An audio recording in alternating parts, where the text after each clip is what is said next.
I'm running on 3 days without sleep. I need this venti Starbucks. You're going to crash. Caffeine is bad for your health. Actually, there have been findings that caffeine isn't as bad for you as you think. Sleep deprivation has an inhibitory effect on the cyclic AMP protein kinase A signal transduction pathway of memory consolidation. Studies have shown that caffeine acts as an uncompetitive inhibitor, allowing for the relay of signals toward memory consolidation.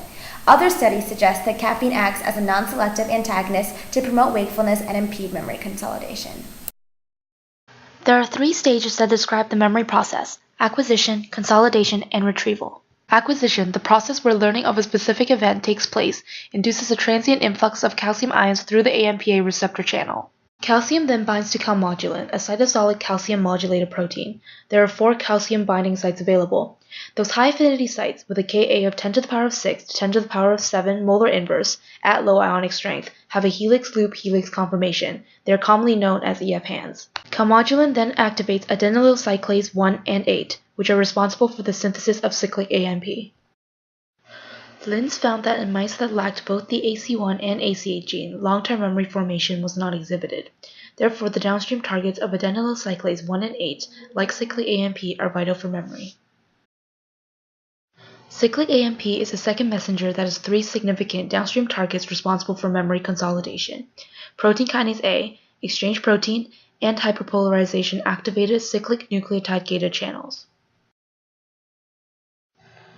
Other activated targets include calmodulin-dependent protein kinase, mitogen-activated protein kinase, and extracellular signal-regulated kinase that are responsible for phosphorylation of transcription factors. Within the hippocampus, the activation of CAMP and therefore PKA and other downstream targets are necessary for memory consolidation.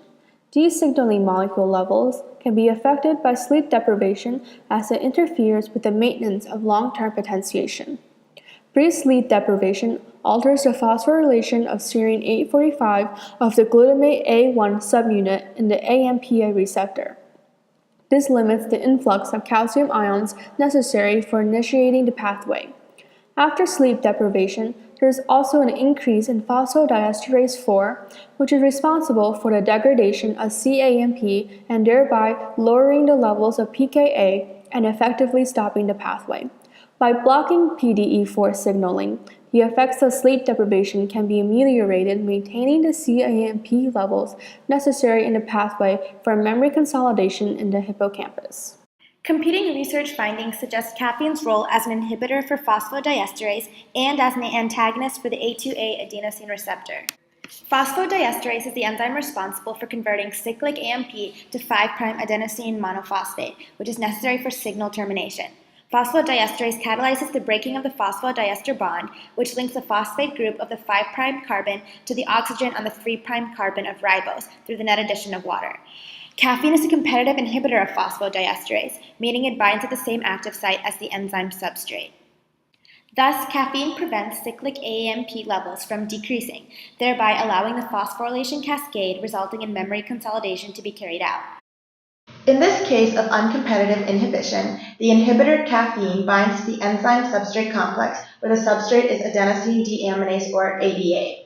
After measuring reaction rates at different substrate concentrations, the Lineweaver-Burd plot of 1 over initial velocity versus 1 over substrate concentration produces a graph where the slope n is constant, while the y-intercept value b varies, which provides evidence for caffeine's role as an uncompetitive inhibitor of ADA.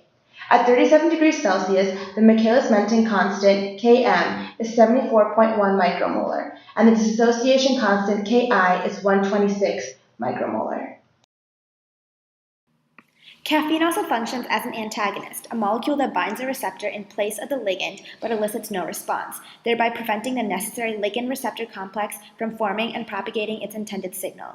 It is non-selective, meaning it can bind to different receptors such as the A1, A2A, A3, and other G-protein-coupled adenosine receptors found on the hippocampal neuron membranes.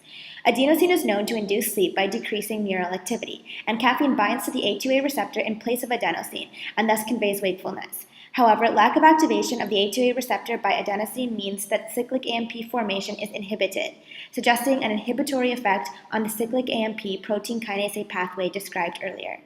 Caffeine is able to bind in place of adenosine because they have remarkably similar structures as purines that both contain fused 5 and 6-membered nitrogen-containing rings. This zoomed-in image illustrates the transmembrane helices of the A2A receptor from the exterior of the cell.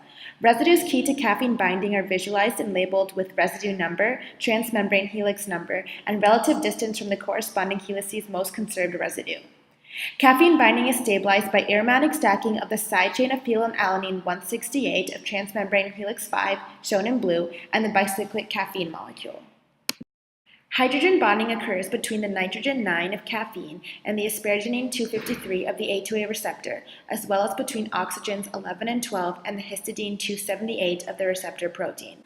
Future studies would like to further elucidate the mechanism of binding, for example, the orientation of caffeine, in order to develop drugs that can mimic caffeine's binding and serve as A2A receptor ligands to transduce potentially positive effects on memory.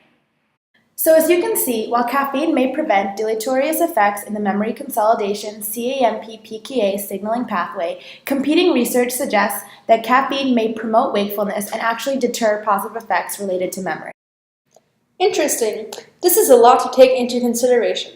I'll think about this right after I take a quick nap.